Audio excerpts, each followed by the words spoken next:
dia. Vamos começar tudo de novo. Bom dia, gente. Sejam bem-vindos a mais um encontro de estudos avançados em raça e gênero. Hoje é quarta-feira, 13 de abril de 2022. O ano já está voando. Semana que vem tem carnaval em abril, né? Então, agora perguntando para vocês, novamente, assim, com alegria, no astral, abri a aula de hoje com uma canção do Wilson Simonal, que fez um sucesso estrondoso no final dos anos 60, iníciozinho dos anos 70, e, de repente, teve um problema e caiu num ostracismo quase que até o fim da vida, né?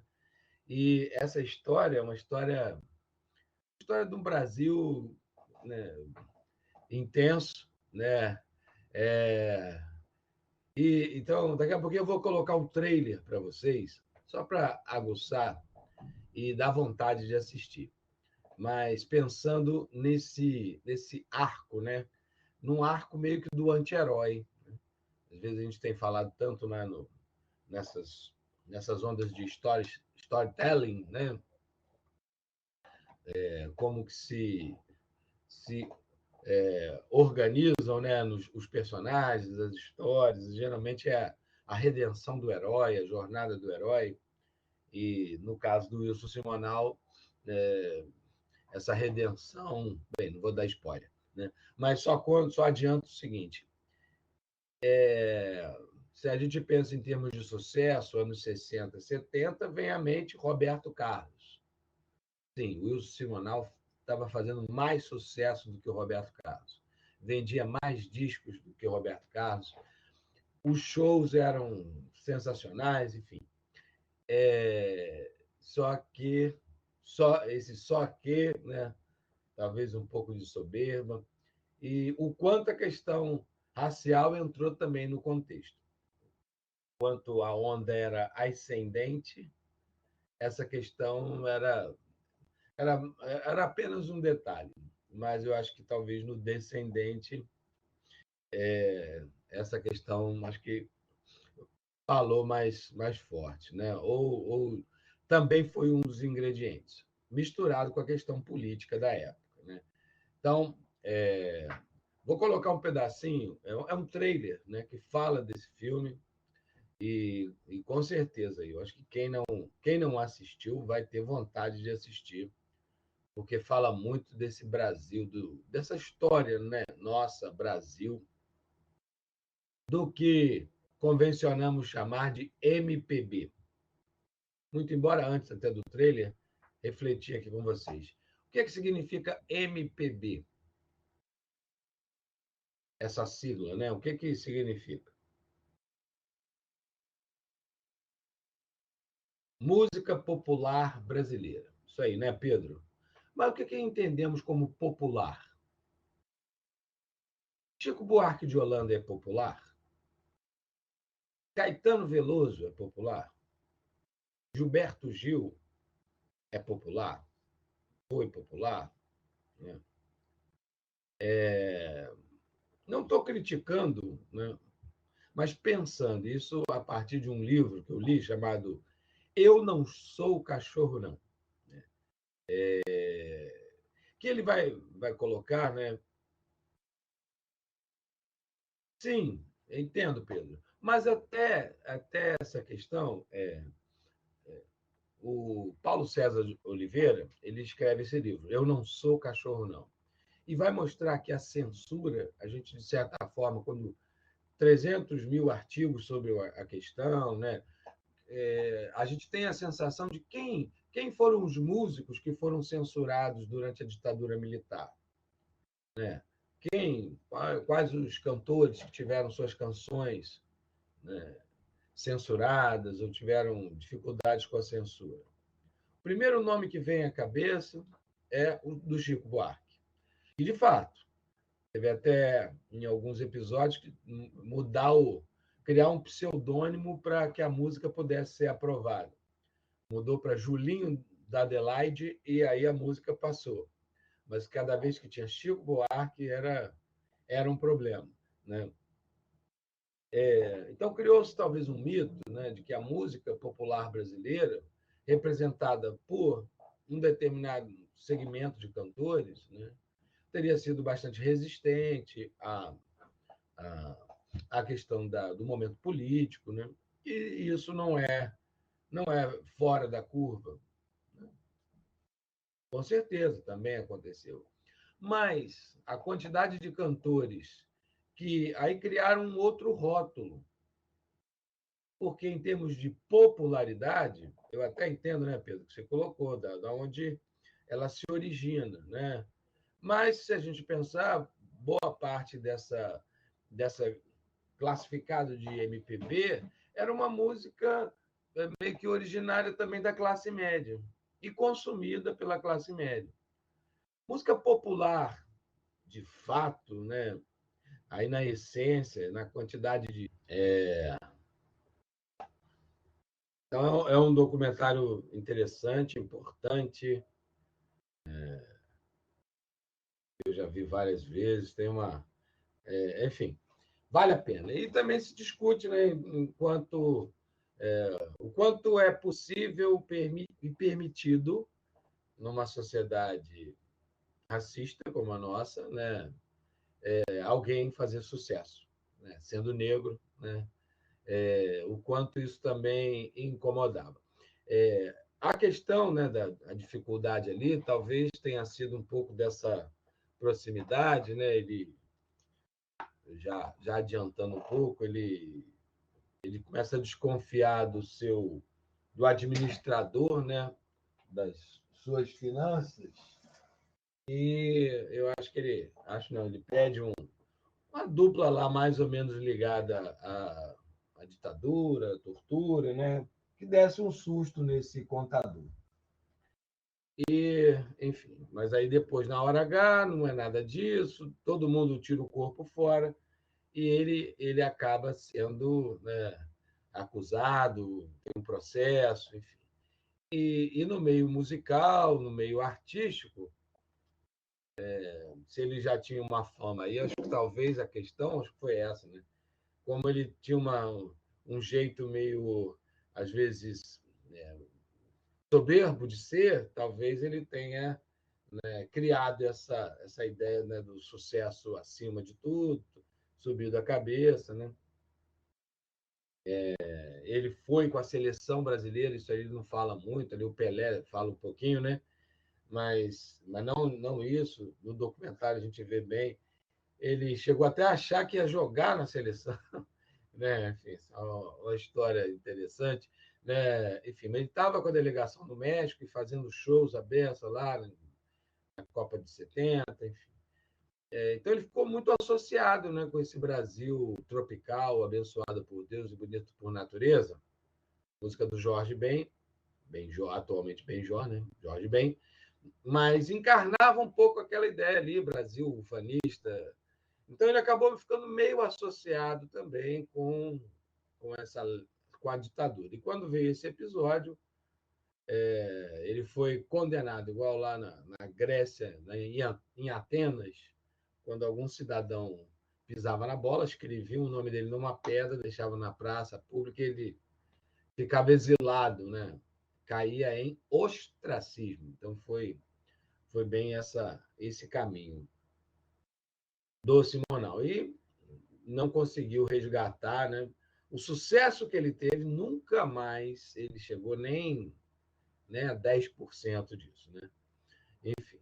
Então é uma história do Brasil que agora, de alguns anos para cá, com o documentário, com o lançamento dos discos, né, o Eric falou que gosta das músicas dele, enfim, é irresistível, né?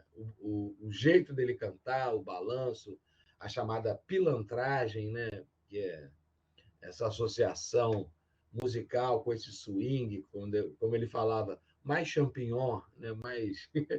Então, é muito interessante ver. Vale a pena assistir, tá bom? E está no YouTube, né? Pelo que eu entendi ali, nem precisa de streaming, tá?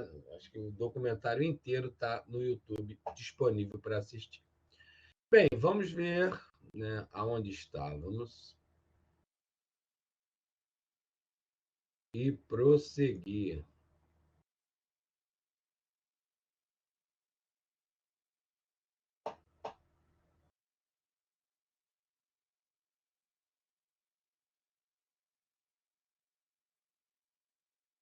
Estamos nesse. Ih, peraí, que eu não estou compartilhando.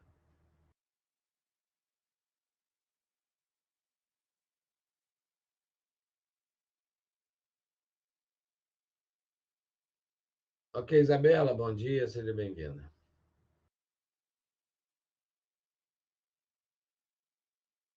Aqui, agora estou compartilhando. Bem, lembro da gente já ter, né, falado sobre movimento negro e colocado já o plural, movimentos, né? Movimento de igualdade racial, breves comentários, daqui a pouco a gente vai particularizar cada um desses lugares, algumas imagens aí do Martin Luther King, do Malcolm X, Alec Baldwin, Angela Davis, que vai ser protagonista num próximo episódio daqui das nossas aulas. E uma diferença que apareceu nesse contexto, explicando o que seria o movimento negro unificado e o movimento negro empoderado. O unificado, né, é essa ideia de juntar todos que sejam contra essa discriminação racial. Então, seria um movimento mais pacifista, dentro de um contexto de desobediência civil, né? Já o movimento negro empoderado queria e meio que exigia, né, reparação, políticas de reparação, e com um certo perfil de enfrentamento. Vide os Panteras Negras, que era um movimento militante que, né, de certa forma, foi muito combatido, né, pela polícia norte-americana, né? Não que eles fossem adeptos da violência, mas queriam impor essa pauta de negociações para ter uma política clara de reparação. A ideia da política afirmativa, que, por exemplo, a questão das cotas, né, ela é meio fruto disso. Aqui no Brasil, se a gente pensar, as cotas raciais vêm desse contexto de uma política de reparação. Reparação a quê? A percepção de que o Estado sempre teve uma política oficial de enquadrar a escravidão como, né, como algo oficial mesmo desse Estado, uma política oficial de exclusão, né, e que durou quase 4 séculos.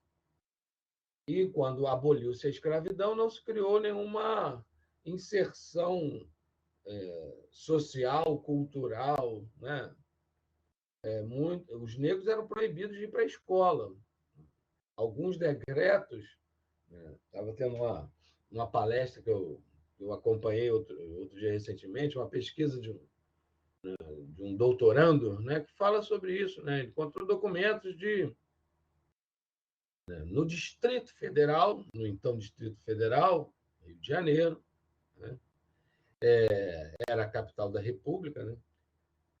Onde a questão da legislação eram proibidos frequentar a escola quem tivesse doente e negros, né? Explicitamente isso. Né? Então, era negada a escola, era negada a moradia, não tinha uma inserção no mercado de trabalho que estava se tornando industrial. Né? A mão de obra preferencial era de imigrantes europeus. Né? Então, qual a inserção? Né?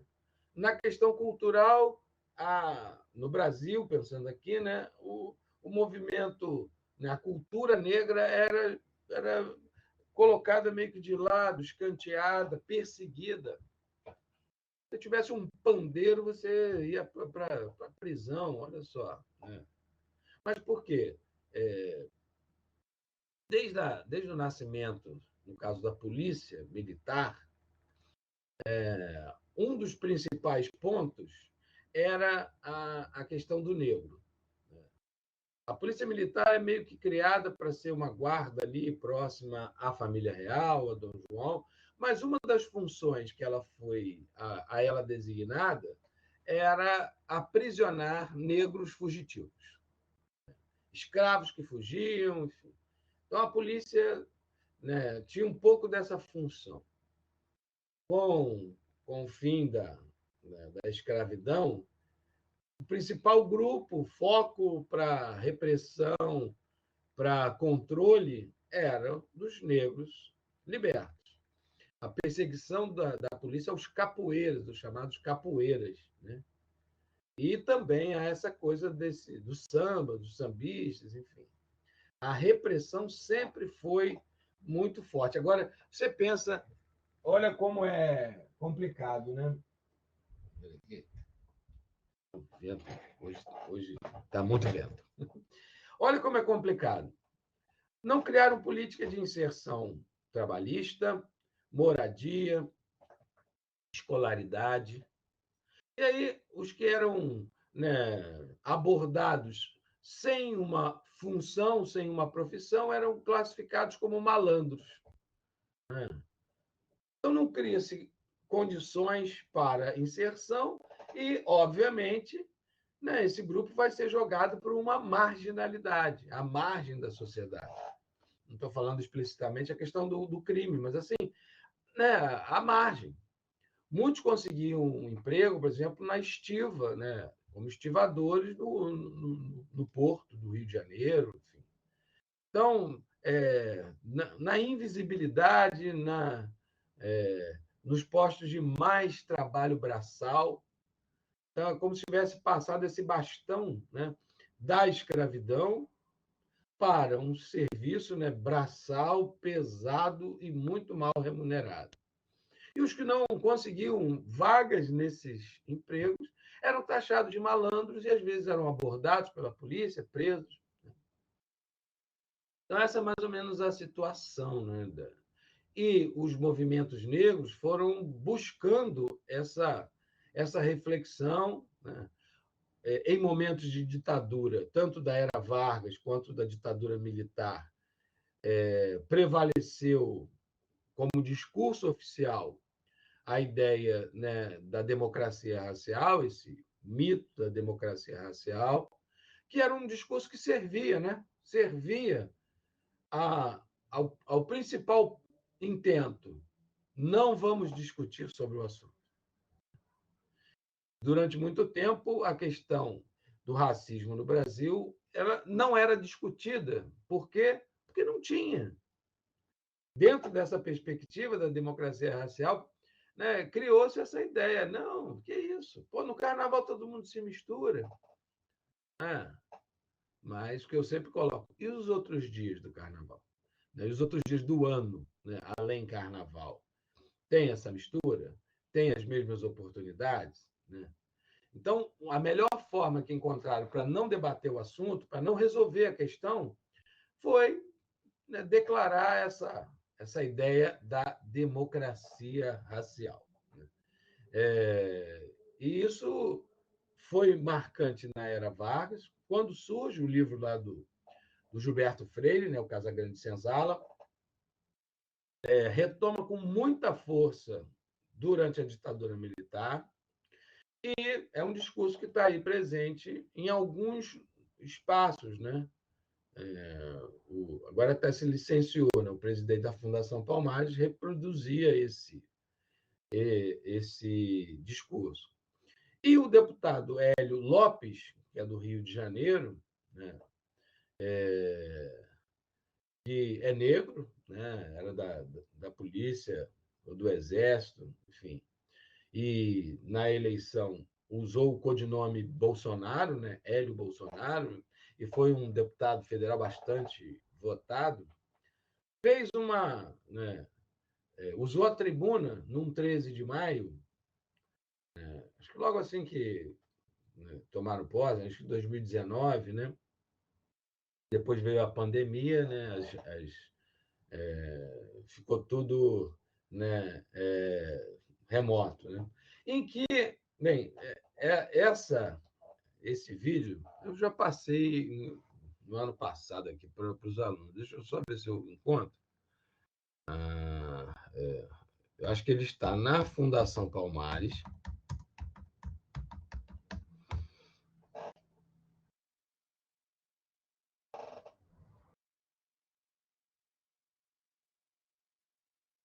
Estava dentro aqui do site aqui, que é uma fala.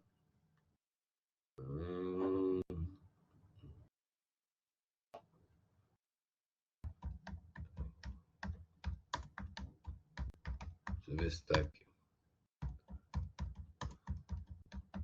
Sobre o 13 de maio. Né? Então, ele usou a tribuna.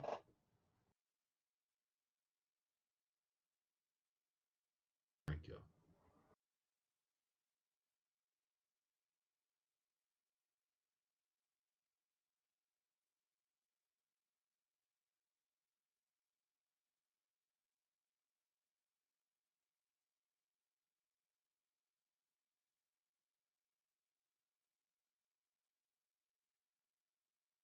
É interessante assim.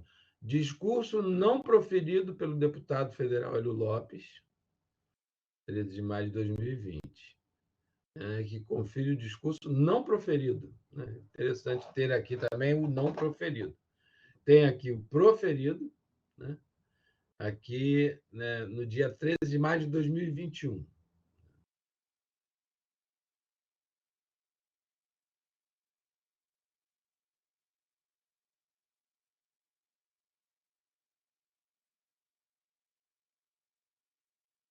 Mas tem a performance, né? Enfim. Achei que tem um vídeo também. Enfim, peraí, deixa eu ver se eu acho o vídeo. Eu já vi isso aí em algum lugar.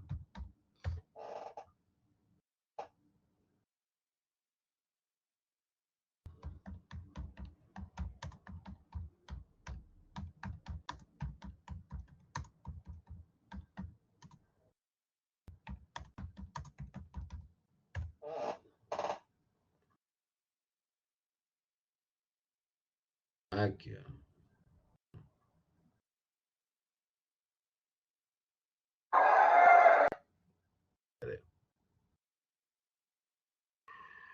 Para assistir, eu acho que a gente tem que.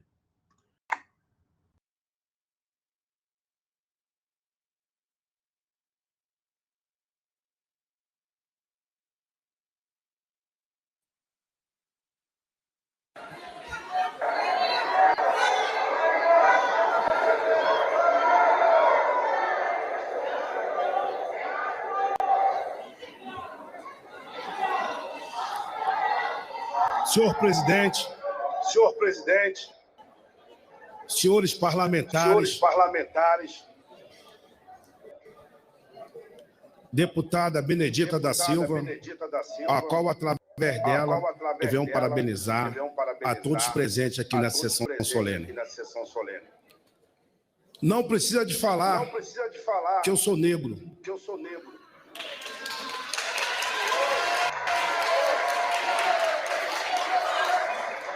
Mas sou com muito orgulho, sim. Eu não vou falar aqui de movimentos negros, até porque todos têm o direito de brigar por aquilo que acredita. Não estou aqui para falar isso. Até porque se eu tivesse que falar do movimento negro, eu falaria assim, aonde estava o movimento negro quando esse que vos fala, de dente amarelo, olho vermelho, foi o deputado negro federal mais votado do Rio de Janeiro? Aonde estavam vocês?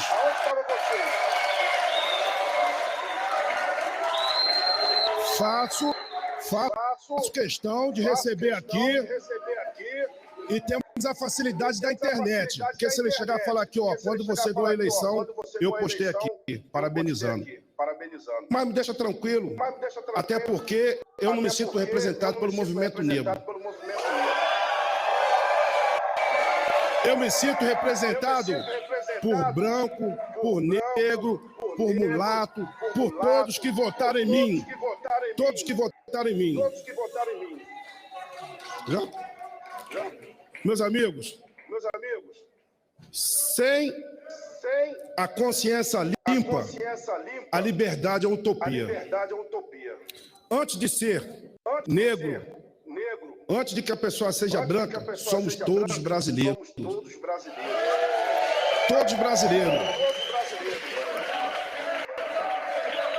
Um dia que pararmos de nos preocupar com a consciência negra, com a consciência branca, com a consciência amarela, qualquer consciência, vamos ser um Brasil melhor, um Brasil mais unido e um Brasil justo.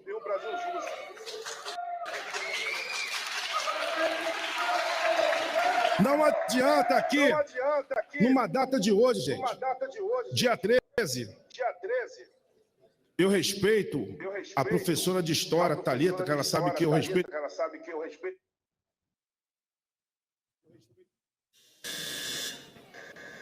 Que eu respeito como parlamentar, professora de História. Ela tem o entendimento dela, eu tenho o meu. Gente, é um dia importante, sim.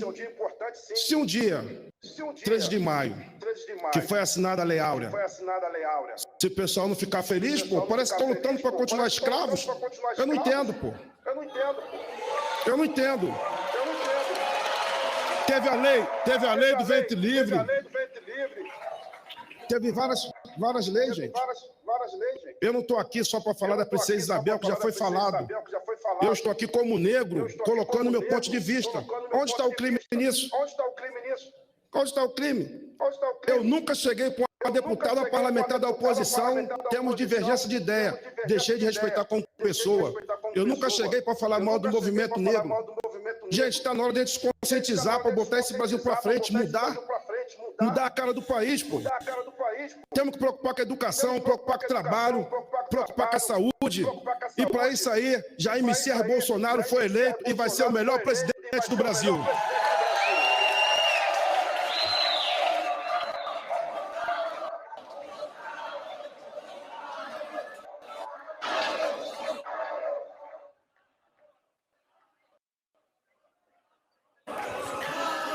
Chamo a deputada Benedita da Silva.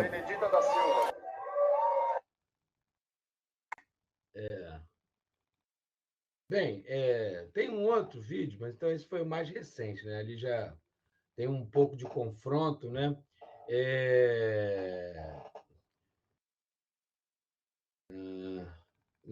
Isabela colocou, acho muito interessante esse papo sem recorte social e racial. Por que, Isabela? Dizer que não tem isso, somos todos brasileiros, ou seja, não vamos discutir a questão. No fundo, é isso, né? Enfim. E aí tem essa questão, né? Não sei se deu para reparar, quem eram as pessoas que estavam ali aplaudindo? Tinha algum negro naquele contexto? O quanto, de repente, o deputado virou uma espécie de cota, né? Para dizer, o governo não é racista. Né? Um deputado federal do Rio de Janeiro teve, né? Enfim. Né? Então, assim, e aí tem um mais antigo, acho que foi de 2019, porque aí ele vai justificar, eu não sei se é esse texto aqui, né?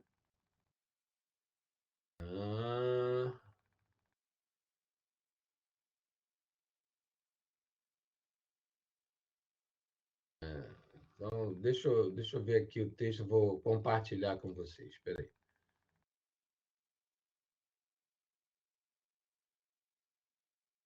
Qual o discurso que seria proferido, né? Que não acabou não sendo, né?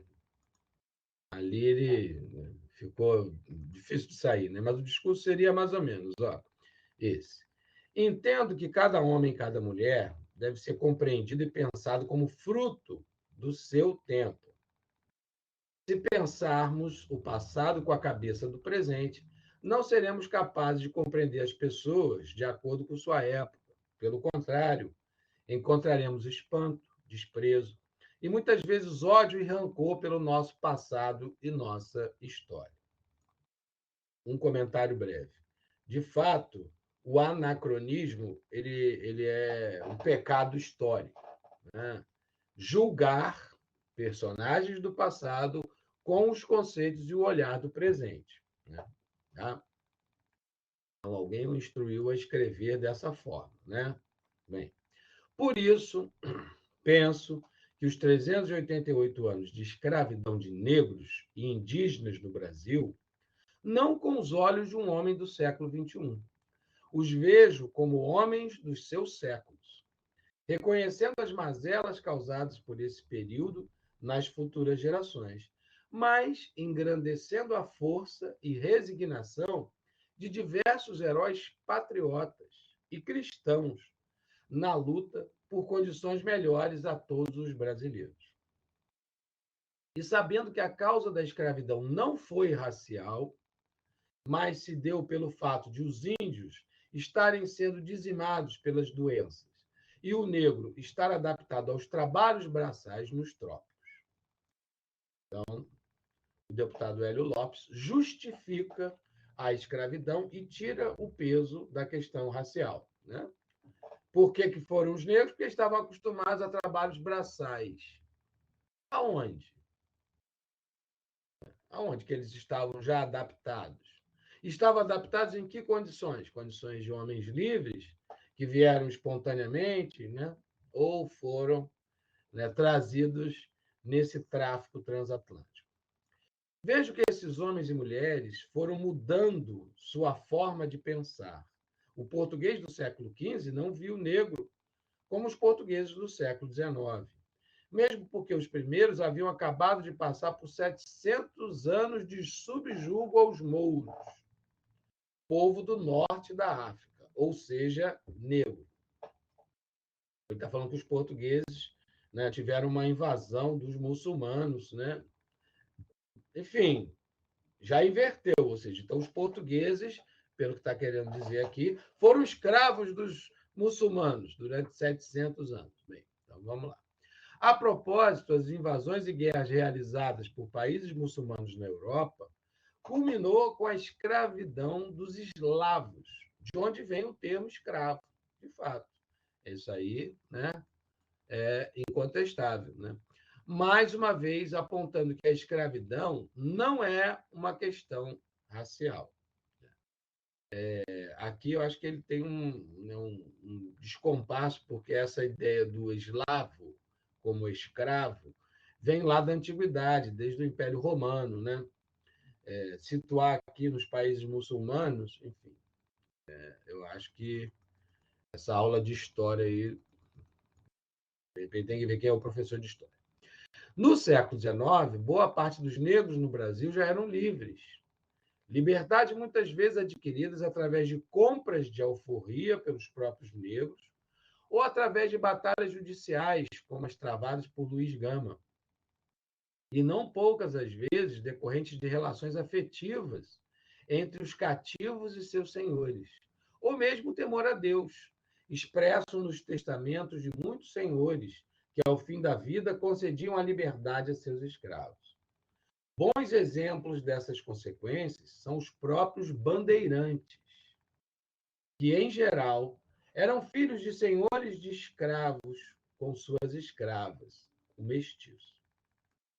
Penso que temos que olhar os homens do passado de acordo com o tempo deles. Não ignoro o passado do meu Brasil, nem a escravidão, mas enxergo tudo isso pela ótica da verdade, sem ódio, e por isso aprendo com a história. Toda escravidão é um absurdo e tem consequências terríveis, mas podemos permitir que nossas emoções sejam utilizadas para garantir um discurso longe da verdade. Observando a história, penso que o povo português foi muito bem definido por, utilizando aí nosso Gilberto Freire em seu livro Casa Grande Senzala, quando diz: a singular predisposição do português para a colonização híbrida e escravocrata dos trópicos pode ser explicada em grande parte o seu passado étnico, ou antes cultural, de povo indefinido entre a Europa e a África, nem intransigentemente de uma nem de outra, mas das duas. Para dizer de novo, reforçar essa ideia de que o Portugal surge desse contexto invadido pelos muçulmanos, na proximidade da África. Outro texto que nos traz boas informações sobre o povo português está na carta da Madame Junot, de 1832, quando fala de Dom João VI. Seu cabelo de negro, que estava em perfeita harmonia com seus lábios grossos, o nariz africano e a cor morena, estava besuntado e amarrado com uma espessa fita, tudo amarrado em um chapéu militar. Esses relatos mostram para mim um português diferente do demonizado por muitos militantes que querem dividir nosso povo e fazer a política do deles contra nós. Somos todos brasileiros, brancos, negros e índios. Na verdade, a noção de Brasil só é possível a partir da vinda da família real para cá e de uma convocação de Dom Pedro II, que os livros de história nos contarão como a história dos voluntários da pátria, onde esses três povos lutaram lado a lado com um sentimento patriótico pela primeira vez. Lado a lado, mais ou menos, né? Porque o pelotão de frente era de lanceiros negros, né? Então, lado a lado, mais ou menos, tá? Desculpa aí, Hélio Lopes. Um fato bastante curioso e interessante, que vale a pena pesquisar com profundidade, é que Dom Pedro II teve pajem é um serviçal, né?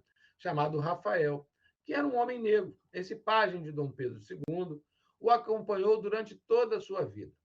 Ele passou a vida toda acompanhando o nosso monarca, ele acompanhou seus primeiros passos, preparava mamadeira, ou seja, ele foi uma pessoa muito próxima de Dom Pedro II durante toda a sua vida. Sem comentários nesse parágrafo.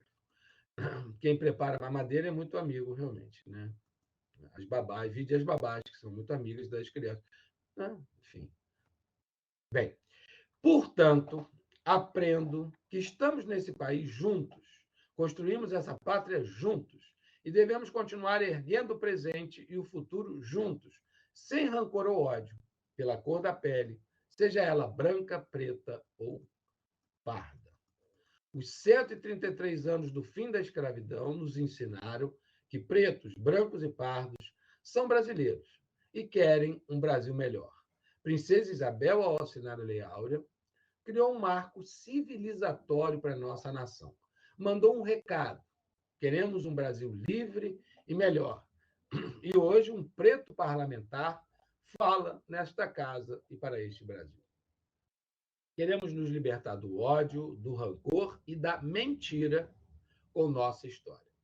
Não vamos acabar com qualquer tipo de preconceito sem a verdade, sem a sabedoria e sem o sentimento de unidade nacional. Quando entendermos que somos todos brasileiros, filhos da mesma nação, mantenedores do mesmo território, estaremos combatendo o preconceito. O Brasil só poderá ser completo quando olhar para a sua história, entender de onde veio, o que nos uniu, o que nos constituiu como nação e decidir andar em unidade, não separados. O Brasil somos todos nós. Não somos Brasil sem o branco, sem o preto, sem o indígena ou sem o pardo. Por isso digo, minha cor é o Brasil. Viva a Princesa Isabel! Viva Rebouças, viva Luiz Gama, viva a abolição do ódio e da mentira da história do nosso povo. A verdade nos libertará.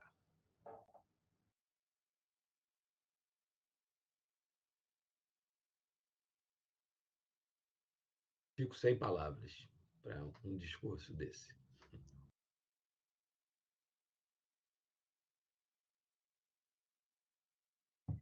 Óbvio que eu respeito, né? Assim, pensando em termos políticos, ideológicos, cada um acho que tem o direito de pensar, né? Eu respeito, né? Mas percebam um discurso de distorção histórica em vários momentos.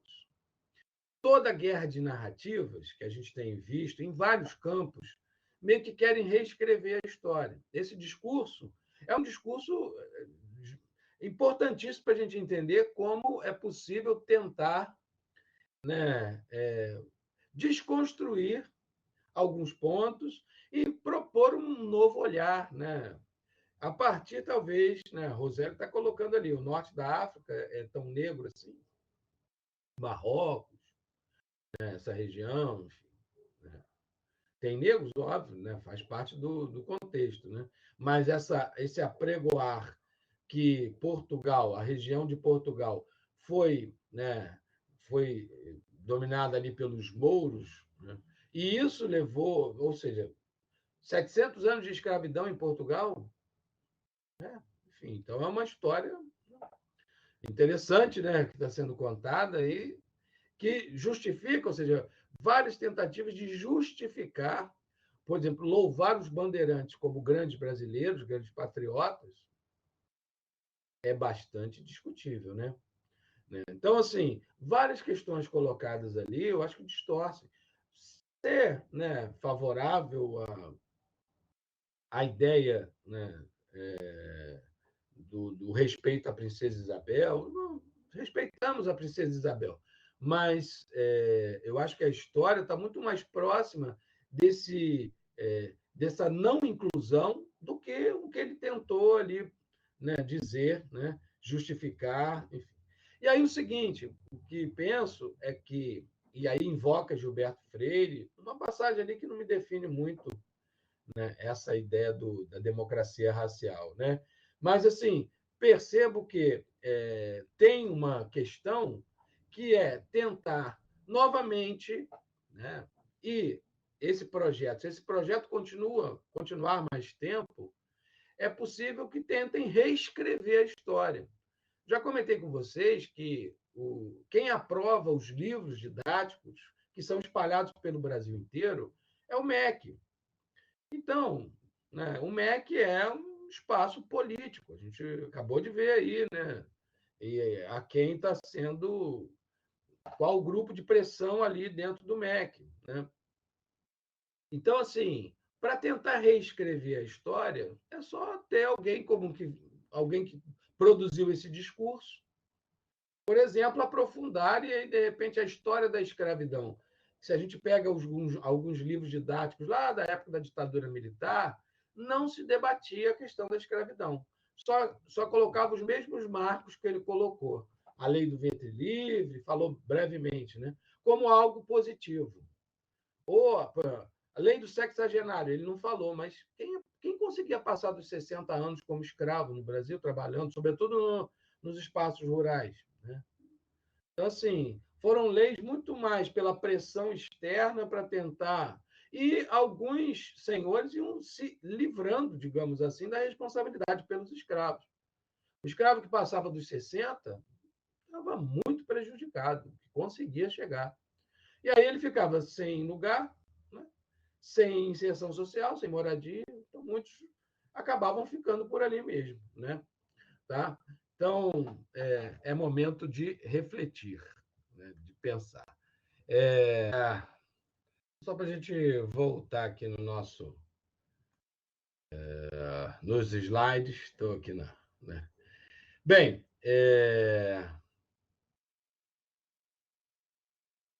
sim, né? O que vocês estão falando aqui. A reescrita da história, e aí eu só voltando nesse ponto, ela vai ganhar peso dependendo do que vai acontecer politicamente, né? A gente vê que né, assim como era o presidente da Fundação Palmares, que agora se licenciou porque ele quer concorrer a deputado federal por São Paulo, o Sérgio Camargo, né? Que tem um pensamento muito próximo. Bobear até, de repente, é quem escreve os discursos do deputado Hélio Lopes, né? Que vai dar esse briefing, né? Tentando justificar algo que eu acho injustificável.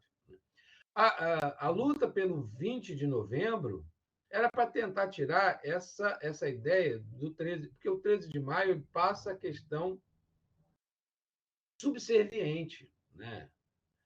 Então temos que agradecer, sim. Viva a Princesa Isabel! O Viva a Princesa Isabel, né? Ele até no caso ali do deputado, ele até coloca o Luiz Gama, né, para dar um contraponto, né? Mas o Viva a Princesa Isabel é meio que saudando como se não fosse ela, isso não teria acontecido, né? Então, a Princesa Isabel, né, e não coloco em questão se ela nunca foi abolicionista. E a pressão acabou fazendo com que ela se tornasse, né, nem foi Dom Pedro II, que estava licenciado, ele estava meio doente, né, naquele momento, né? Então, ela acabou assinando a lei, né? Mas não é porque ela era piedosa, né, assinou a lei divina, enfim, era uma questão política, né? Então, assim, tem essa conotação, porque durante muito tempo, louvar a princesa Isabel era uma espécie de continuar colocando o negro na sociedade como subserviente, como dependente de outros para conseguir as suas conquistas, as suas vitórias.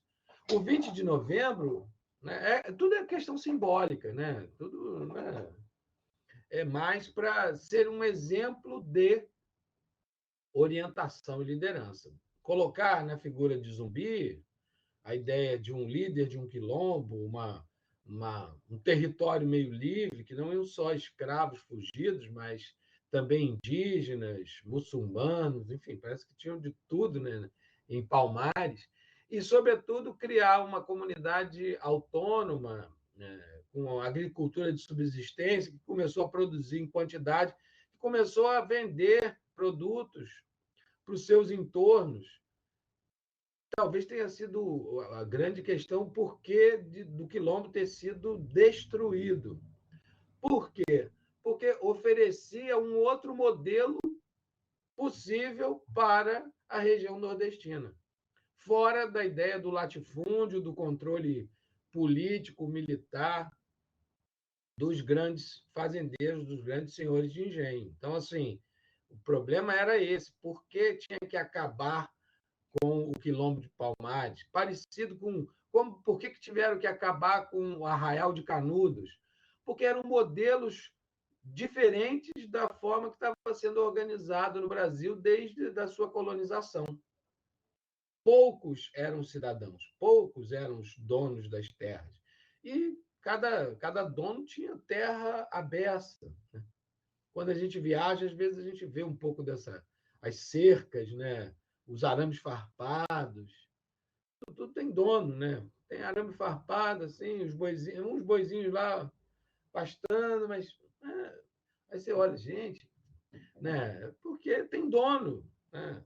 Então, essa desconcentração de, é, de terra sempre foi um desejo de muitos, porque, né, teria espaço para pequenos, médios produtores, agricultores, né? E o Quilombo de Palmares, assim como o Arraial de Canudos, meio que encarnou essa possibilidade. Não era só uma utopia, se tornou real. E por isso foi combatido até de forma exemplar, porque queriam passar o que recado. Quem tentar de novo, vai acontecer isso. Vai morrer todo mundo, né? Porque a questão era o modelo a ser incentivado. Então, mudar de a quem, né, a quem louvar, a quem se inspirar, foi uma estratégia dos movimentos negros, sim, para mudar essa narrativa, para mudar essa questão de estar sempre no 13 de maio, né? Muito ligado também à questão religiosa, então apelar para a ideia de que é uma lei divina. Então, isso tudo amarra num pacote que coloca dentro, né, do espectro da subserviência. Acho que a grande imagem que me vem sabe, é o negro domesticado, é a mulher negra empregada doméstica, né? E nada contra, né? Lógico, mas o jeito, né, da relação é uma extensão da escravidão com um salário mínimo. Um fato que fala muito sobre isso é que, a partir do momento que regulamentaram a profissão de empregadas domésticas, sendo obrigatório, sim, assinar carteira, né, pagar o INSS, depositar no fundo de garantia, a quantidade de empregos de empregados domésticos caiu, né, oficialmente caiu a beças. Já era, né, porque, enfim, esse vínculo, né, aí optavam pela diarista, que se forem 2 dias na semana não cria vínculo, não precisa assinar carteira, né? E qual é o trabalho, né? O trabalho, né, da empregada doméstica ou da babá. As babás hoje lembram um pouco as amas de leite, né? Lá do período escravista, né? Que amamentavam tanto os seus filhos quanto os filhos da elite. Essa relação, né? Deixa eu cuidar do meu filho, do meu bebê, né? Isso é uma coisa meio bem para cá, né? Bem século XX, né? Essa questão amamentar, sim, a própria mãe, a mãe, né? Ficar próxima. Porque quem criavam as crianças no período da escravidão eram as amas. Essas amas de leite eram né, as escravas. Né? Hoje, dependendo de alguns lugares, a gente vê essa história meio que se reproduzir. Né? Eu dou aula ali no campus da Barra, da Veiga da Barra, né? E aí descobri ali um lugar bacana para caminhar.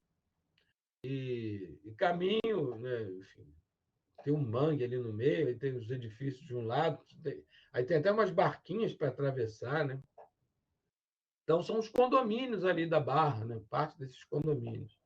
E eu tenho visto muito, sobretudo porque eu caminho ali nas 4h30, 5 da tarde, muitas babás que estão pegando as crianças, né, da escola. E provavelmente, né, os patrões estão trabalhando, né, nessa hora. Né? Ou um caso que eu vi, por exemplo, deu para reconhecer, tinha a mãe, uma criança de uns 3, 4 anos, então já grandinha, e a babá. A criança estava no colo de quem? Pergunto para vocês. Nem preciso responder. Né?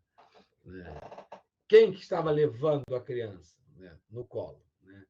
Assim, de certa forma, pensando, e aí talvez colocariam como Gilberto Freire, né? Olha aí a, que não há distância entre a casa grande e senzala. Né? Mas as babás são importantes para dar essa outra possibilidade de visão de mundo, né? Até um determinado ponto, que depois, né, a escola se encarrega né, de levar todos, né, quando começa a idade escolar, aí entra para a escola em tempo integral, enfim, e vão criando outros valores. Mas como ainda tem um pouco dessa relação, um pouco ou muito, enfim, dependendo da cidade, do lugar, né? Então, essas relações ainda estão no contexto. Né? Uma coisa que eu observei, assim, que a gente vai caminhando e não deixa de ser historiador, antropólogo, sociólogo, né? Enfim, você está caminhando ali, cuidando da saúde, mas ao mesmo tempo, né? Um fenômeno que eu achei, né, interessante, alguém aqui viu aquele filme Que Horas Ela Volta? Filme, né, muito sucesso, né, com a Regina Casé, que faz uma empregada, foi babá durante muito tempo né, do filho lá do casal, né, onde ela trabalha. Né? Vocês viram esse filme? Esse filme diz muito do Brasil, né? E desse deslocamento para o que antes, de certa forma... mas vale a pena, Isabela. Depois termina. O filme é muito, muito bonito, né? Assim, que fala dessa questão, né? Dos afetos que vão sendo construídos, dos espaços, do discurso, né? Tipo, você é quase da família. Dizer que você é quase da família, você é quase da família, você não é da família. Né? Então, assim, quais são os limites? Né? Enfim, é um filme bastante interessante e mostra também essa realidade para além, né? Uma questão que a gente pensa em termos raciais, raciais, aí sempre com essas aspas, né? Tá? Mas o fenômeno, por exemplo, lá em São Paulo, a história se passa em São Paulo, a questão, né, dessa mão de obra, né, das babás serem mais nordestinos, por exemplo. Que é um fenômeno que no Brasil, no Rio de Janeiro, também já consegui ver com esse olhar historiador, sociólogo, antropólogo, mesmo nas caminhadas ali, fazendo meus 5, 6 quilômetros de caminhada. Tá? Então, assim, esse perfil também está acontecendo aqui, esse deslocamento. Né? E uma coisa que eu queria saber, assim, nesse tempo que a gente tem, brevemente, eu vou chamar um a um. Eu gostaria de perguntar, já que eu não vejo vocês, né? Assim, eu gostaria de saber como vocês se identificam. Eu descobri assim, um tempo atrás, né, que né, coisa de certidão de nascimento não é um documento que você pegue toda hora, né? Então, né, aí para batizar um dos meus filhos, assim, né, porque quando você casa também a certidão de nascimento ela fica retida, né? Então, se você não tiver uma cópia, né, você não tem mais, né? Então você passa a ter o documento, né, da certidão de casamento. E aí eu vi lá, né, cor parda. E talvez, assim, pelo meu histórico, por ter sempre. Né, a minha mãe era filha de criação de uma família com 5 filhos, uma família branca, enfim. Né? Então, eu continuei nessa trajetória, né, meio que um neto de criação, né, que já dava uma distinção. Né? Enfim, toda vez que me apresentava com meu sobrinho de criação, né? Ou seja, assim, ó, é de criação, então ele não é legítimo, então ele é meio que diferente, é um diferente, né, para criar essa distinção, ó, não é, né, para o bem ou para o mal, né? Se fizer alguma besteira aí, é porque ele é de criação, não é que né? Então, também um pouco dessas questões. Mas, de certa forma, eu sempre gostei muito de ouvir as conversas sobre política e fui me adentrando ali, né, naquela cultura, naqueles valores, né, de famílias brancas, né? E talvez eu tenha sempre me visto, né, quando me olhava no espelho, me via como branco, né? É. E nunca fui, assim, nunca me senti sendo identificado como negro, né? Muito embora né, por adorar carnaval, escola de samba, enfim, né? Gosto da musicalidade, enfim, né? Tenho essa. É óbvio que eu tenho essa conexão, né? Mas não me identificava, e quando respondia essa pergunta, eu botava lá, cor branca. Não discutia essa questão. Né? Aí, quando eu vi, né, a certidão pardo, eu falei, gente, né, primeiro, o que é ser pardo? Eu conheço papel pardo, né? Assim, pessoa parda, o que é ser pardo? Né? Parece um não lugar, né? Uma não cor, né? É um intermediário. E aí eu queria saber de vocês, já que eu não consigo vê-los, se alguém quiser abrir câmera também, fique à vontade, tá? Mas aí eu vou chamando um por um e eu gostaria que vocês falassem aqui, colocassem no chat, né? Como você se identifica? Como você é reconhecido? Como você se identifica? E para eu entender um pouco, assim, o pai é branco, mãe é branca, o pai é negro, o pai, né? Enfim, se ficarem à vontade, não tiverem problema do politicamente correto de usar a expressão mulato, né? Porque também essa questão das expressões não, são complicadas, né? A fulana, aquela escurinha. O que significa falar? Escuro. Né? Você já deve ter visto isso, né? Ou aquela moreninha, bem moreninha. É um medo, né? Parece que tem um medo de falar. É negro, é preto, né? Então, a gente ainda tem essas travas, né? Então, eu gostaria de saber brevemente, temos aí alguns minutos, né? Caio, bom dia. Só para entender, né, como esses discursos estão, né, como eles reverberam, enfim. Então, eu gostaria de saber de vocês, tá? Vou chamando aqui pela ordem aqui, né? Tá? E aí pudesse colocar aí para mim, né? Como você se identifica, como você se reconhece, e um pouquinho de árvore genealógica aí, pai, mãe, se tiver também espaço para avô, avó, só para a gente entender, né, como é essa questão. Oi, Felipe, tudo bem? Felipe, como você se identifica nessa questão? Quando vier os funcionários do censo, tiver lá a ficha para você preencher, tiver lá, cor, o que você vai colocar?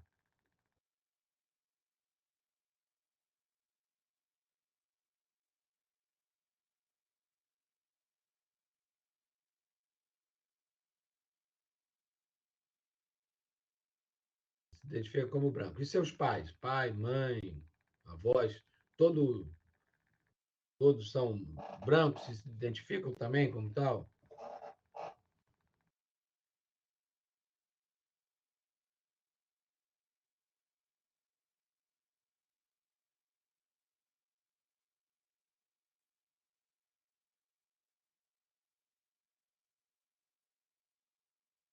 A mãe, sim.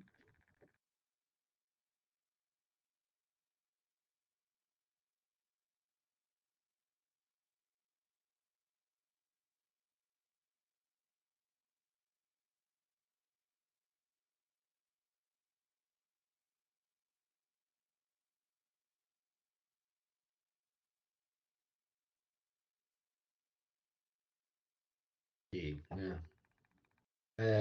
E aí, assim, avós paternos.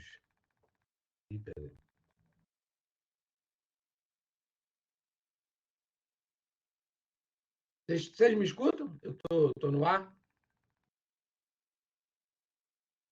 Sim, né? Tá.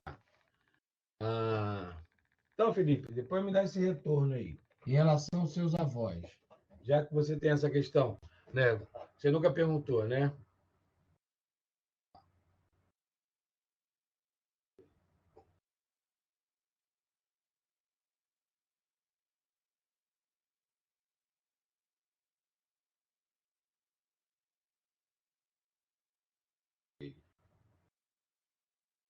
Legal. É uma questão assim, porque às vezes a gente está no discurso, eu quero entender como a gente se identifica, porque isso acho que é importante também da gente pensar, né? Ok. Então, de repente, é uma questão, enfim, não sei, né? Porque sabe uma coisa que eu tenho reparado, Felipe e todos os demais? É um assunto que a gente não tem conversado, a gente evita um pouco a conversa, a gente, né? Eu lembro quando eu debati essa questão de cotas nas salas, lá, por exemplo, lá na Barra, no curso de Direito, as pessoas que mais, se pudessem virar um avestruz, virariam, se pudessem desaparecer dali, desapareceriam. Eram os poucos alunos negros que tinham na turma. E aí você vê, porque a lógica é um pouco dessa lógica branca, né? Então, quando a gente não discute o tema, a gente não se coloca, não, né? Eu sinto, eu lembro disso, o olhar de alguns alunos, os poucos alunos negros que tinham no curso lá de Direito da Barra, parecia, quando eu começava a falar sobre isso, parecia que estava na testa, assim, professor, muda de assunto. Pelo amor de Deus, muda de assunto. E essa é uma estratégia, né? Uma estratégia de, se a gente não discute o assunto, a gente acaba não resolvendo, né? Tá? Ok, Felipe, obrigado. Porque, olha, assim como a gente vai, quando a gente vai ao médico, a gente quer logo um diagnóstico, mas o diagnóstico só sai depois de muitos exames, né? Aí é um pouco isso. Como falar sobre esse tema se a gente tem essa dificuldade, né? É um tabu, parece que criou-se um tabu. E a gente precisa entender primeiro isso, né? Lohane, sou negra, meus pais são negros, meus pais são negros também, mas com descendência indígena e europeia, meus avós, né? Então, essa identidade, né, Lohane, seus pais também vivem essa identidade negra, se reconhecem como, né?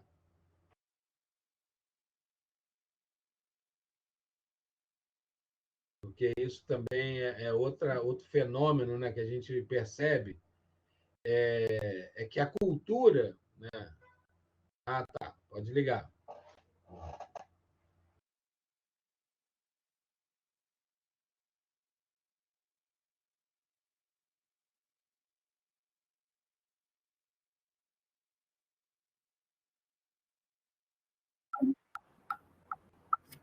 Bom dia, professor. Está me ouvindo? Eu estou te ouvindo, Lohane. Bom dia. Tudo bem? Então, me declaro negra, né? Meus pais também, como eu tinha dito. Meus pais têm a descendência, né, indígena, e meu bisavô também era português.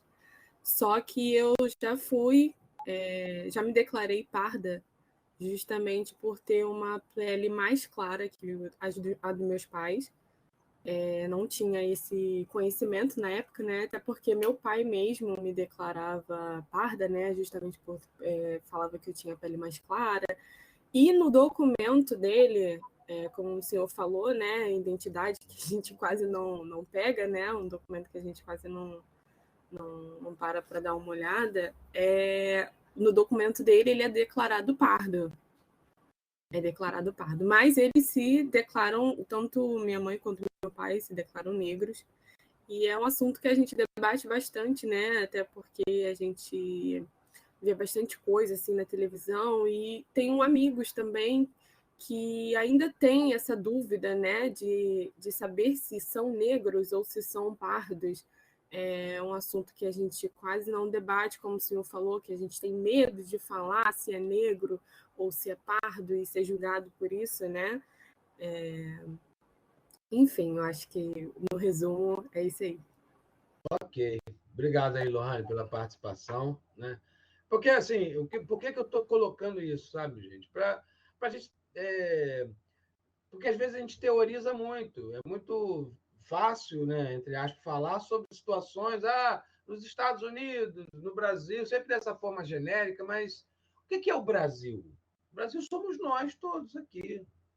O Brasil é uma abstração, é um território, né? Mas o povo, né? Nós, as pessoas que vivem aqui. Então, assim, como que isso bate na gente? A gente está falando de algo que é estrutural, e tenho percebido que essa dificuldade de conversarmos sobre o assunto mostra o quão estrutural e quanto, de repente, a gente critica, mas que o mito da democracia racial parece que ajuda nesse sentido, né? Ou assim, e esse é um assunto interditado.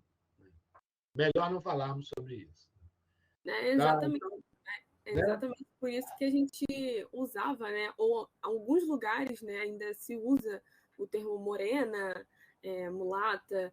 Minha mãe, ela é da Bahia, ela não é daqui do Rio de Janeiro, mas toda vez que eu vou lá visitar a família dela, nossa, que morena bonita, sua filha cresceu, que não sei o quê. Assim, é sempre esse termo, mas eu nunca escuto o termo negra ou preta ou algo parecido. Ok. Valeu, Lohane. Obrigadão aí pela participação. A Mona Lisa falou que meu avô era negro, minha avó indígena, meu pai é branco, minha mãe parda. E eu parda também. Bom, sempre fui introduzido dessa forma. Tem dúvidas. Mas quando te perguntam, Mona Lisa, se perguntar qual a sua cor, Mona Lisa, você vai falar o quê? Você fala parda, ou branca, ou negra, né? Lara se identifica como branca, os pais são brancos, os avós maternos e paternos, descendência europeia. Ok, Lara. Isabela, eu me identifico como negra. Aliás, na minha certidão não tem cor nenhuma. Não, não. Não tem essa questão. Seu pai é negro, sua mãe seria tinta fraca. Né? Então, é o jeito, né? É o moreninha, bem moreninha, ou escurinha, né? Também, né? A gente ouvia muito essas expressões, né? Que era né? Talvez o receio de parecer racista, o receio de se revelar racista, né? Então, assim, essas expressões, essas tonalidades, né? Essa tinta fraca aí, né, Isabel? Apareciam, né? Por parte da minha avó era negra, com descendência indígena também. Né? Meu avô era negro. Parte de pai era nordestina, mas não eram negros de pele, mas tinham muito no sangue. Os meus bisavós eram negros retintos.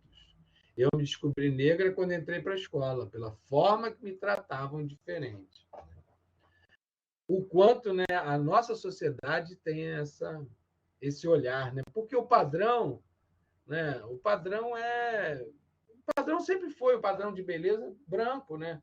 A gente tem visto fruto de um movimento, fruto de uma política afirmativa, né, que tem sido retomada nessa questão dos espaços. Hoje temos muito mais negros representativos, né, e não só em papéis de bandido ou papéis de empregados, né?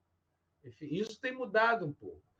E uma das questões, por exemplo, eu lembro quando o Lázaro Ramos fez o papel do galã da novela das 9, como ele foi criticado. A própria Thaís Araújo também foi uma das Helenas do Manuel Carlos. Hoje essa discussão já está menor, né? Mas porque tem insistido, né? Tem ocupado esses espaços. Porque em quem você vai se espelhar, né? No que você vai se espelhar? Pensa nos programas de TV, nas novelas, no que era considerado padrão de beleza, né? Há 20 anos atrás, 30. Para as meninas, né? Qual era o padrão de beleza? Era a Xuxa, loura, de farmácia, mas loura. Ah, então, cercada de paquitas, louras. Né? Então, assim, parecia que esse universo, para ser considerado bonito, belo, estava dentro das Gisele Bündchen da vida, né? Uma ou outra, uma Naomi Campbell, de repente aparecia para... Né? Mas eram quase que exceções dentro de um universo quase majoritariamente branco. Né? Roseli tem descendência europeia por parte materna, né? Mas para os europeus você é considerada mais morena, né, Roseli? Tá bom. Gabriela, me identifico como branca, meus pais também, meu avô materno era português e minha avó paterna árabe. Ok. Isso é Brasil, né, Gabriela? Olha como a gente tem visto assim, o que é ser brasileiro, né? Essa confluência de etnias é muito rico, né? Mona Lisa, o pardo confunde a gente. É porque o pardo é meio que uma não cor. O que é ser pardo? Não é nem branco nem preto, né? É o quê? Não é nem mulato, né? Que hoje está meio que meio politicamente incorreto de ser falado, né? O pardo é, sei lá, uma não cor. Então, parece que tem uma certa não identidade, né? Então, você pode escolher para onde vou, né? Enfim, Isabela, difícil saber minhas raízes, porque minhas famílias sempre foi muito pobre, mas tem uma foto da minha tataravó que era ama de leite escravizada. Dentro do conceito de preconceito de origem, Isabela, você seria considerada negra sempre, né? Ou pelo menos por conta dessa filiação, né? Zé, eu lembro que na escola, no quinto, tinha apenas uma menina negra na minha sala, e era a única na sala você era a única que falava com ela. Embora eu fosse criança, estava completamente escancarado que aquilo era racismo, um absurdo. Nós somos fruto da macarronada de domingo em família. A gente reproduz valores que são implementados. E assim, a sociedade brasileira. Aí a gente vai entendendo o racismo estrutural, que, infelizmente, não é só da parte das famílias brancas, consideradas brancas. Infelizmente, também são recebidas, muitas vezes, na família negra. A família negra, muitas vezes, essa indefinição que às vezes a gente tem, a gente sente, é porque a gente sabe que ser negro no Brasil não é fácil. Não é fácil. Né? Então, muitas vezes, eu acho que a gente acaba, né, aquela ideia de negro de alma branca. Meu Deus, coisa mais racista de ser falada, né? Mais pesada. Mas por quê? Ter a identidade de negros né, ser negro plenamente e reconhecido como tal, dentro da nossa sociedade, é passível ao preconceito constante. Né? É passível a ser convidado, a, mesmo você sendo convidado, o porteiro te olhar e dizer, não, tem que ir pelo elevador de serviço. Né? Ou entrar a polícia no ônibus, o pessoal está indo à praia e os revistados, quem são os primeiros revistados?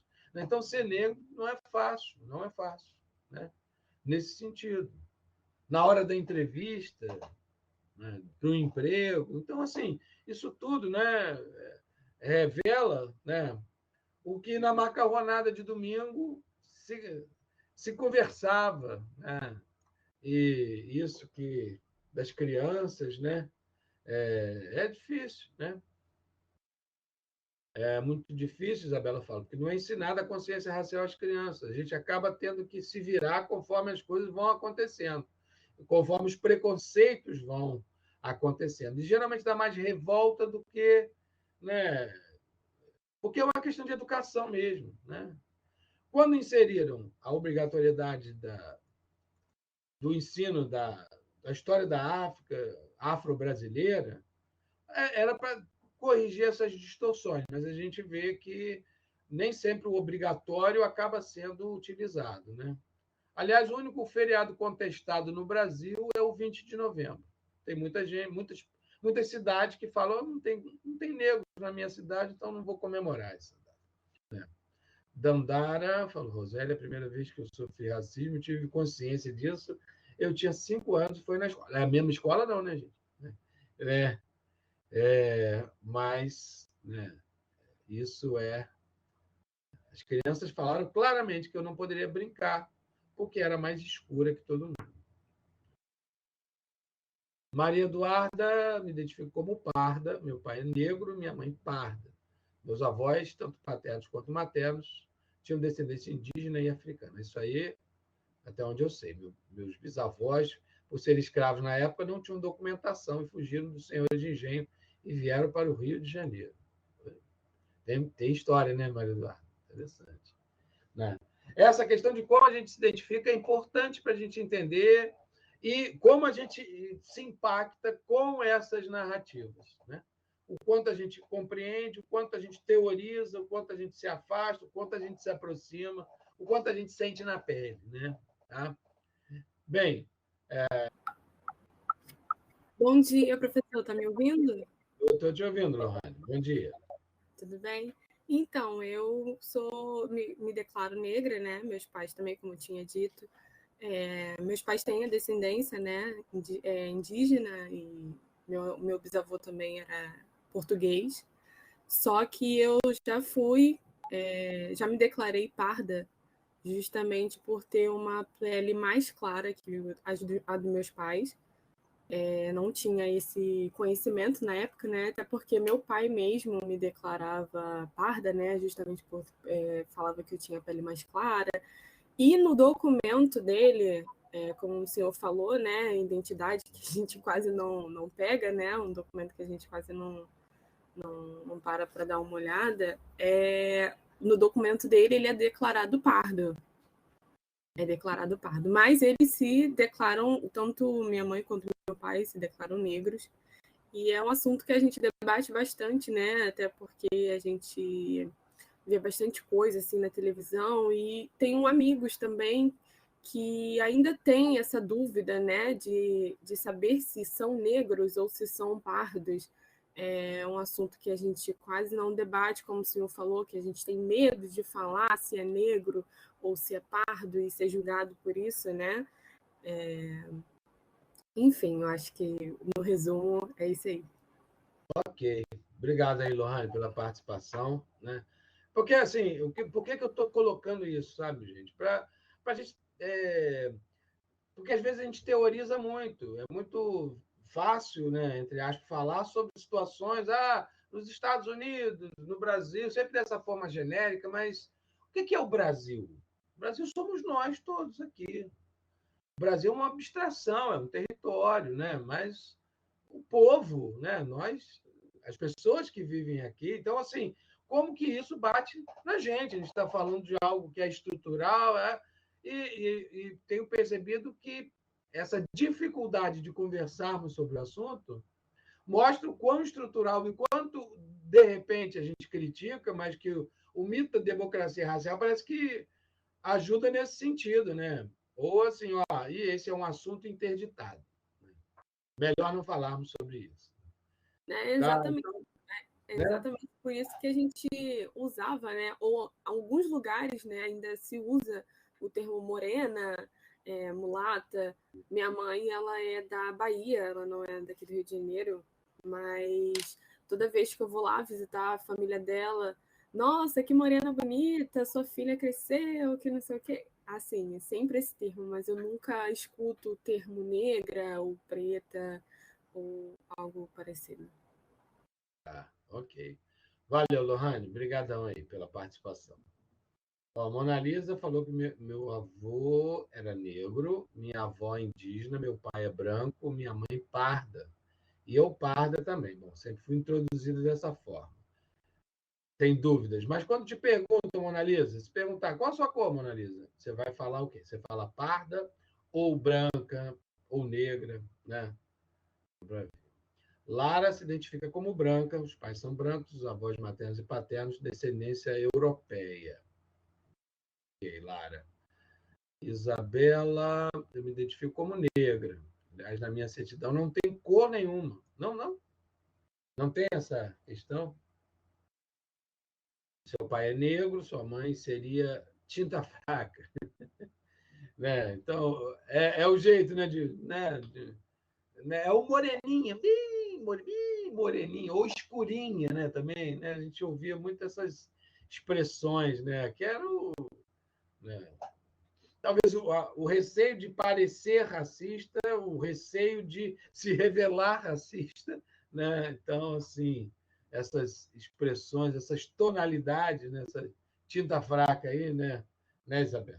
Apareciam, né? Por parte da minha avó era negra, com descendência indígena também, né? Meu avô era negro.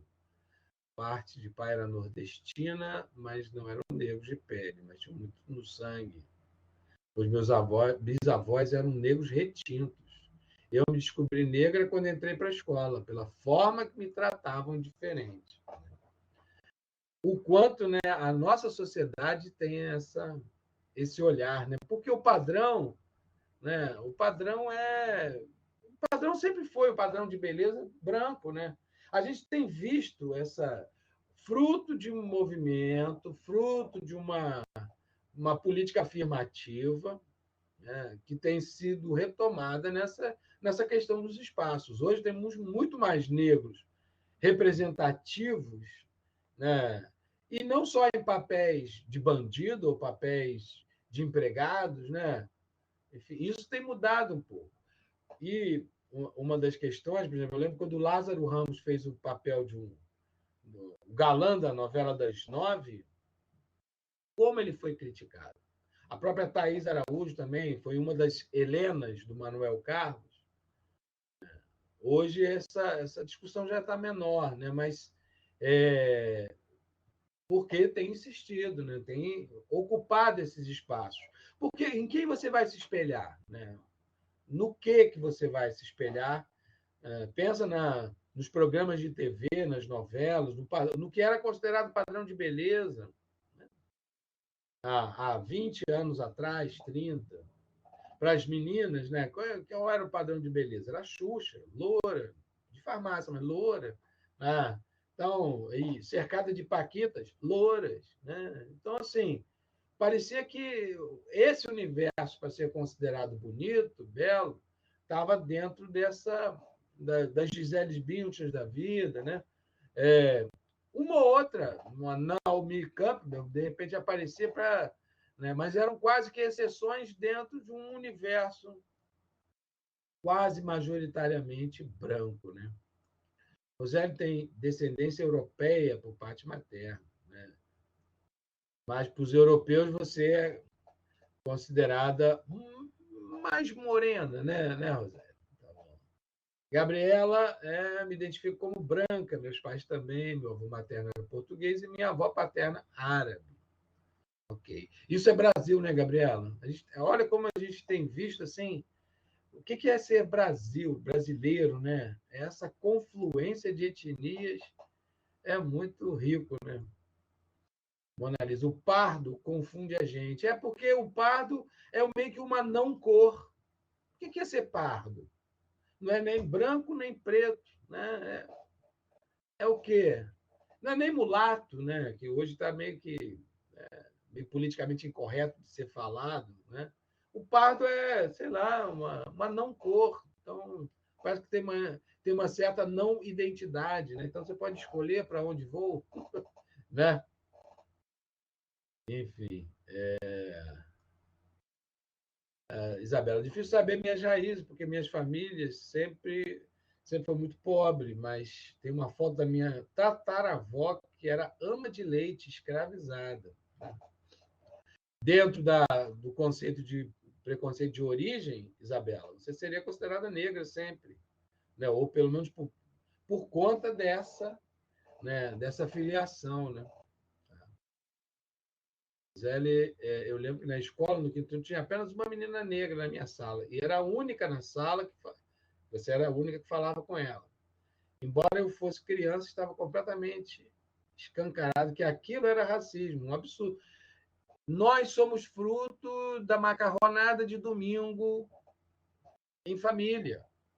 A gente reproduz valores que são implementados. E assim, a sociedade brasileira. Aí a gente vai entendendo o racismo estrutural, que, infelizmente, não é só da parte das famílias brancas, consideradas brancas.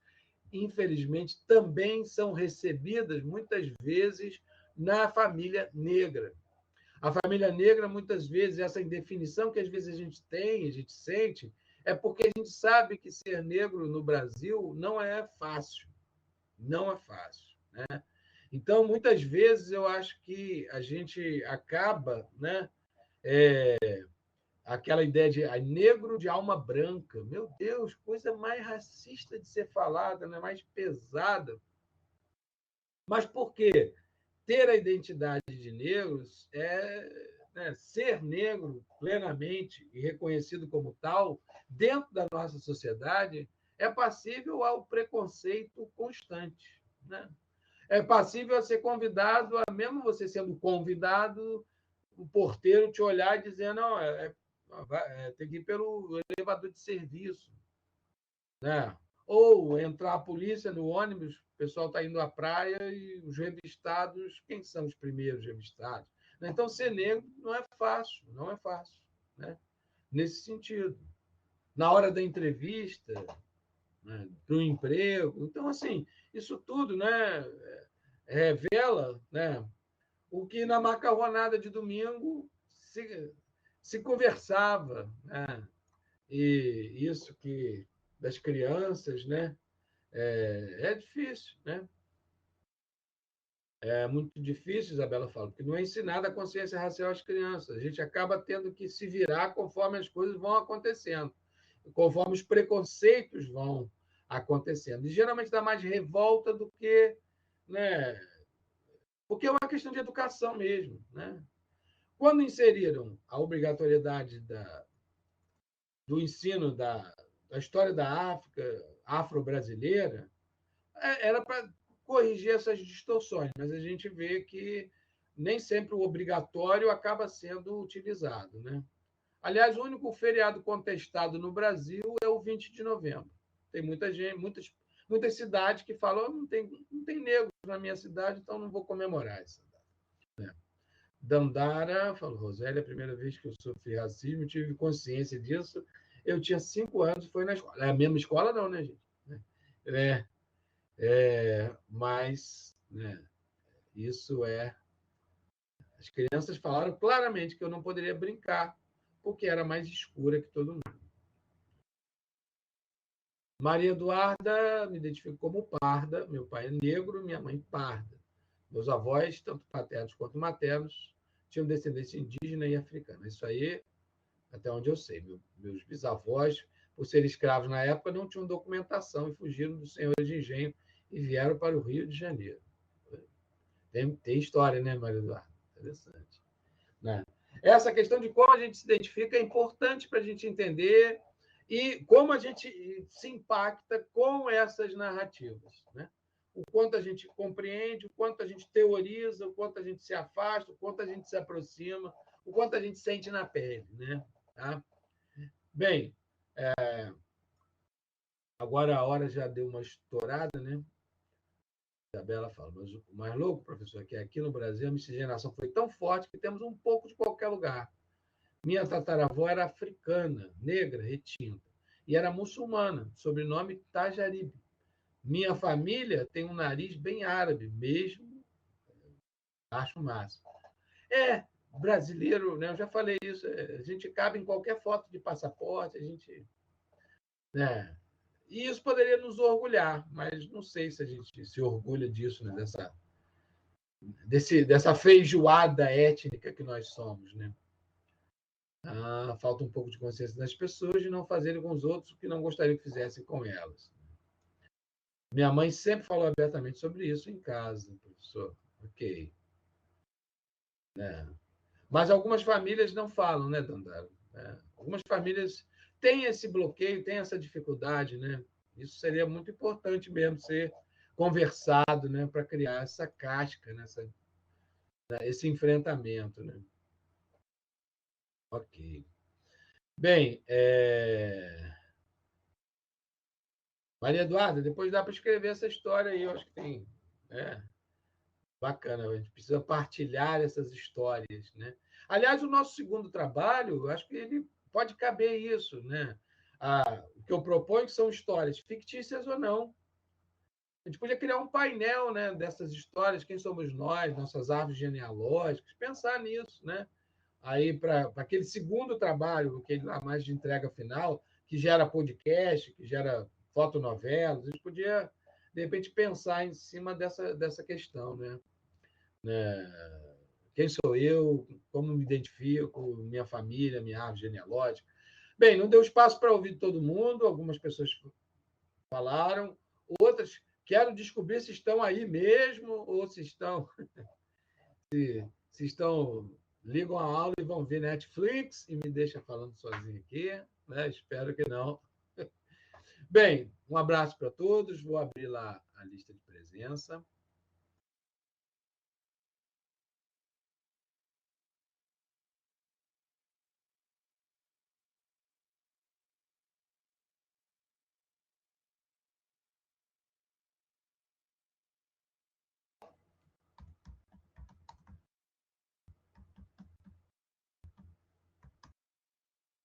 Né? 13 do 4.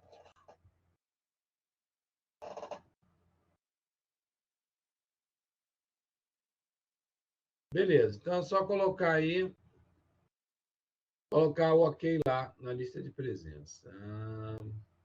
Valeu, ótima semana para todos, fiquem bem. Até a próxima aula. Semana que vem tem pré-carnaval. Vou separar um monte de sambas enredo aqui para a gente já entrar no clima dos desfiles das escolas de samba. Valeu?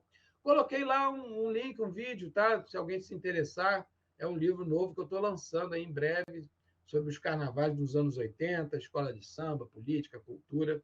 Depois confere lá. Né? E depois, se quiser também o livro, a gente... Né? Vamos conversar sobre isso. Tá certo? Grande abraço aí para todos, fiquem bem. Bom final de semana. Até a próxima quarta.